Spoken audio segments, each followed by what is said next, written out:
సామెతల గ్రంథము 28వ అధ్యాయం అండి, 9వ వచనం. ధర్మశాస్త్రము వినబడకుండా చెవిని తొలగించుకొనువాని ప్రార్థన హేయము అని వాక్యం సెలవిస్తుంది. ఏమిటంట? ధర్మశాస్త్రము అనగా ఆజ్ఞలు, దేవుని ఆజ్ఞలు, దేవుని యొక్క వాక్యము వినబడకుండా చెవిని తొలగించుకొనువాని ప్రార్థన ఏమిటంట? హేయము. చెప్పాను కదా ఇందాక చెప్పాను కదా ఏమిటని. ప్రార్థన ఒకటి ఉంటే ఉపయోగం లేదు, దానికి బలము వాక్యము. దానికి బలము వాక్యము. ఆజ్ఞలను మనం పాటిస్తున్నామా? ఆజ్ఞలు పాటించగలిగిన వారముగా ఉన్నామా? ఇది చాలా ప్రాముఖ్యం నా ప్రియమైన దేవుని బిడ్డలారా. కుటుంబము దీవింపబడాలి అంటే, కుటుంబము దేవుని ద్వారా రక్షణలోనికి నడిపించబడాలి అంటే, రక్షింపబడిన వారు దేవుని నామములో తన కుటుంబాన్ని కూడా రక్షణ మార్గములోనికి నడిపించాలి అంటే మొట్టమొదటిగా వాక్యాన్ని వినుటలో విసుగు చెందకూడదు. మనం ఎప్పుడు కూడా విసుగు చెందకూడదు. ఏమండి, కొన్నిసార్లు నేను యథార్థంగా చెబుతున్నా, కొన్నిసార్లు నేను బయట కూర్చుంటాను కొన్నిసార్లు. ఎందుకు చెప్పమంటారా? ఎంతమంది నిద్రపోతున్నారో చాలా క్లియర్గా తెలుస్తుంది. అక్కడ గోడలు అడ్డుంటాయి. నిజంగా బాధతో చెప్తున్న మాట. మందిరానికి ఎందుకు వస్తున్నామండి మనము? దేవుని ఆశీర్వాదం కావాలనా? అయితే మందిరానికి వచ్చేటప్పుడు మందిరంలో కూర్చుంటున్న ఒక 2 గంటలు దేవునికి ఆసక్తితో మనం కూర్చోలేకపోతున్నామే. ఎన్నిసార్లు చెప్పినా కూడాను ఫోన్లు ఆఫ్ చేసుకోండి అంటే ఫోన్లు ఆఫ్ చేసుకోమే. దేవుడు నీకు ఇవ్వగలిగిన ఆశీర్వాదం ఎంత గొప్పదయ్యా అంటే, నీకు ఈ కలిగి ఉన్న ఈవులన్నిటిలో కూడాను దేవుడు ఉన్నతమైన వాడు.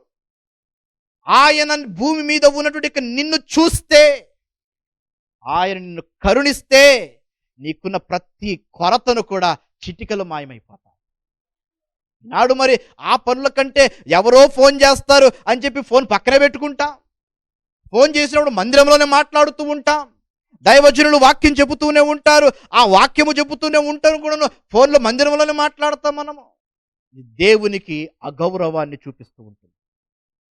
ఇటువంటిది ఉండడానికి వీల్లేదు మన జీవితంలో. మందిరానికి వచ్చేటప్పుడు ఫోన్ సైలెంట్లోనే ఉండాలి, లేదా స్విచ్ ఆఫ్లోనే ఉండాలి. దాని వంక చూసామంటే సాతానుడు అదే ఆయుధం నేను ఉపయోగించుకునేది, దాన్ని ఉపయోగించుకుంటున్నాడు. నువ్వు బయటికి రమ్మంటే రావు, నేను ఎలా బయటికి తీసుకురావాలో నాకు తెలుసు. నీ ఫోన్ని సైలెంట్లో పెట్టుకోకుండా నేను నీకు జ్ఞానమునిస్తాను, నువ్వు బాగా రింగ్లో పెట్టుకో, ఎప్పుడైతే మోగుద్దో బయటకు వచ్చాయి, ఆటోమేటిక్గా బయటికి వెళ్ళిపోతాం. ఎంత జ్ఞానం అంటే మనకి సెల్ ఫోన్ మోగిందనుకో, ఇక్కడ కొంతమంది ఇక్కడ మాట్లాడతాం, కొంతమంది బయటికి వెళ్ళిపోతాం. ఎందుకు? పక్క వాళ్ళకి డిస్టర్బ్ అవుతుంది, బయటికి వెళ్ళిపోతాం అన్నట్రా, బయటికి వెళ్ళిపోతాం. అయితే బయటికి వెళ్ళిపోయింది పక్క వాళ్ళకి డిస్టర్బ్ అవుతుందని కాదు ప్రభు దృష్టిలో.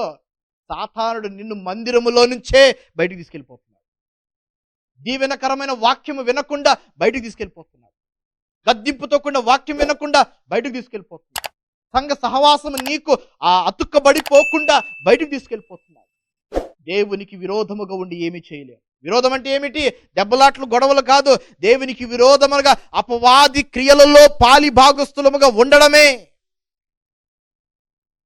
దేవుని వాక్యం సెలవిస్తుంది, నీకు విరోధముగా రూపింపబడిన ఏ ఆయుధము ఎప్పుడైతే ఆసక్తితో దేవుని మందిరములో ప్రార్థించాలి, ఎప్పుడైతే దీవించబడగలిగినటువంటి యొక్క దేవుని మందిరములో నేనున్నాను, దేవుని మందిరములో దేవుని వాక్యము, దేవుడు తప్ప నన్ను ఎవరు దీవించలేరు అనే ఆశతో మనం ఎప్పుడైతే ఉంటామో, ఈ లోకములో శరీరానుసారమైనటువంటి ఆశను మనం చెప్పుకోగలం.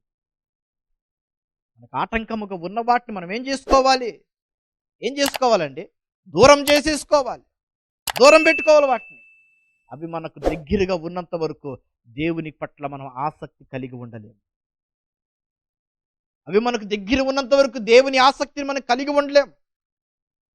మందిరములో ఎంత జాగా ఉన్నా కూడా బయటికి వెళ్ళి కూర్చుంటాం. ఎందుకంటే అపవాది మనల్ని ఆ రీతిగా ట్యూన్ చేస్తూ ఉంటాడు. ఏం చేస్తాడు? ట్యూన్ చేస్తూ ఉంటాడు. రిమోట్ కార్కి రిమోట్ ఆ యొక్క కీ ఇస్తే ఎలా కయ్యని వెళ్ళిపోద్దో వచ్చేసి వెళ్ళిపోతుంటాం. అలాగే మనము జాగ్రత్త నా ప్రియమైన బిడ్డారా. దీవింపబడాలి అంటే దేవుని మందిరావరణములో నీవు నివసించుటే ఎంతో ఆశీర్వాదం. ధర్మశాస్త్రము చెవికి వినబడకుండా తొలగించుకొను వాని ప్రార్థన హేయము దేవునికి. దేవుని మందిరములో ఉండి దేవుని వాక్యాన్ని నిర్లక్ష్యంగా వినవాని యొక్క ప్రార్థన కూడా దేవునికి హేయమే. ప్రార్థన సఫలతలోనికి రాదు. ప్రార్థన సఫలతలోనికి రాదు. ఎవరైనా ఏదో నాకు మాటలు చెప్తున్నారంటే టైం కూడా చూసుకోము. 1 గంటకి వెళ్ళి ఉంటాం ఎవరో ఒకరింటికి. మాట్లాడుతూనే ఉన్నారు. టైం తెలియలేదండి. వాళ్ళ భర్త ఫోన్ చేసేదాకా టైం తెలియలేదు. భార్య పిల్లలు ఫోన్ చేసేదాకా టైం చూస్తే 6 అయిపోయి ఉంటుంది. 1 గంటకు వచ్చిన అమ్మ నువ్వు ఎన్ని గంటకి వెళ్తున్నావు ఇంటికి? 6 గంటలకు వెళ్తున్నావు అంటే ఇంతవరకు ఏమి విన్నావమ్మా? ఎంత శ్రద్ధో ఆ విషయాల పట్ల, ఎంత ఆసక్తో ఆ విషయాల పట్ల. దేవుని మందిరములో 2 గంటలు మందిరములో మోకరించలేకపోతున్నామండి. ధర్మశాస్త్రమునకు లోబడదాం, దేవుని వాక్యమునకు లోబడదాం. మనం చేసే ప్రార్థనను దేవుడు ఆలకిస్తాడు. దేవుని మందిరానికి ఇంటికాడ ఒక తీర్మానం తీసుకుంటారండి. ఏమని? ప్రభువా, ఈరోజు నీ మందిర ఆవరణములో జరుగుతున్న ఆరాధనను బట్టి నన్ను ఉత్తేజింపులోనికి నడిపించు ప్రభువా. హల్లెలూయా. నీ మందిరములో జరుగుతున్న ఆరాధనను బట్టి నన్ను బలపరచు ప్రభువా. మా గ్రామములో ఉన్న ప్రతి ఒక్క విధముతో కూడినటువంటి యొక్క పొరపాట్లను తుడిచివేయి ప్రభువా. బలహీనతలను తీసివేయి ప్రభువా. అంతటి ఉజ్జీవమైన ఆరాధన నేను కూడా నిన్ను ఆరాధించగలిగిన అర్హత నాకు దయచేయి ప్రభువా. పాటల్లోను, ప్రార్థనలోను, వాక్యములోను, అన్ని భాగాలలో మమ్మల్ని ఆసక్తి పరులముగా నన్ను మార్చు ప్రభువా అని దేవునిలో ఒక తీర్మానం తీసుకుని మందిరం. గమనించు నా ప్రియమైన బిడ్డలారా, ఇంట్లో ఎవరైనా ఉన్నట్లయితే ఫోన్ను పక్కన పెట్టి నేను చెప్పండి, స్విచ్ ఆఫ్ చేయమని చెప్పండి, సైలెంట్లో పెట్టమని చెప్పండి. ఎందుకంటే ఆశీర్వాదాన్ని దూరం చేసేది మొట్టమొదటిగా అదే. దాని వంక చూడడానికి వీలు లేదు, దానిని పట్టించుకోవడానికి వీలు లేదు. మొన్న ఒక వీడియో చూస్తున్నా. యవనస్తుల కూడికలో ఒక పాస్టర్ గారు, ఒక బిషప్ గారు డోర్ దగ్గర నిలబడ్డారు. డోర్ దగ్గర నిలబడి ఒక బౌల్ పట్టుకున్నారు. బౌల్ పట్టుకొని వచ్చే వాళ్ళందరినీ కూడా అడుగుతున్నాడు, దీంట్లో వెయ్యి అన్నాడు. అంతే. ఏం వెయ్యాలో అని చెప్పలేదన్న, దీంట్లో వెయ్యి అన్నాడు. అంతే. మొదటికి వెళ్ళే వాళ్ళందరూ కూడా సెల్ ఫోన్ తీసి దాంట్లో వేస్తున్నారు. మందిరానికి వెళ్ళే డోర్ దగ్గరే సెల్ ఫోన్ తీసి దాంట్లో వేస్తున్నారు. ఇంకొక అబ్బాయి, యవనస్తున్న అబ్బాయి అనుకున్నాడు, వస్తూ తన పర్స్ తీసి డబ్బులు అయిపోతుంటే, డబ్బులు కాదు నీ ఫోన్ ఏముందన్నాడు. ఏంటంట? ఫోన్ ఏముందు? అయ్యా మేము ఎంతో వేల పెట్టుకున్నాం. నీ వేల పెట్టుకున్నా నీ ఫోన్ ఎక్కడికి పోదు, మరల వెళ్ళేటప్పుడు తీసుకెళ్ళిపోదు. కానీ ఇప్పుడు ముందు దేవుని మందిరంలోనికి మొబైల్స్ నాటాల్లో ఉన్నాడు. ఆహ్వానం లేదు. ఎందుకంటే మొబైల్ ఉన్నాయనుకో టింగమంటది, నువ్వు దానేపు తిరుగుతావు. అది పలికి నేను పలికిస్తా ఉంటుంది అనమాట. కాబట్టి దాని వంక నువ్వు తిరగకూడదు, దానితో పాటు నువ్వు ఉండకూడదు.